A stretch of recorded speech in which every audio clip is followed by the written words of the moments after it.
শান্তিরক্ষীদের আত্মত্যাগ দেশের ইতিহাসে উজ্জ্বল দৃষ্টান্ত হয়ে থাকবে। সেনাকুঞ্জে আন্তর্জাতিক জাতিসংঘ শান্তিরক্ষী দিবসের অনুষ্ঠানে কথা বলেছেন প্রধানমন্ত্রী তারেক রহমান।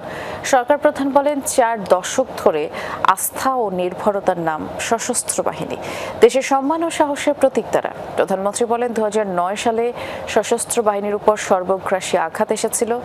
অতীত চর্চা নয়, বরং অতীত থেকে শিক্ষা নিয়ে সার্বভৌম রাষ্ট্র গঠনে সেনাবাহিনীকে এগিয়ে আসতে হবে। মুক্তিযুদ্ধে সেনাবাহিনীর ভূমিকা ছিল অনেক। পরিবর্তিত ভূ রাজনৈতিক সমীকরণে প্রযুক্তি নির্ভরতার তাগিদ দেন তিনি। আর প্রধানমন্ত্রী আরও বলেন, শান্তিরক্ষায় আগামীতেও নারীদের অংশগ্রহণ অব্যাহত থাকবে। এর আগে শান্তিরক্ষায় 6 জন শহীদের পরিবার ও 7 জন আহতকে সম্মাননা তুলে দেন প্রধানমন্ত্রী।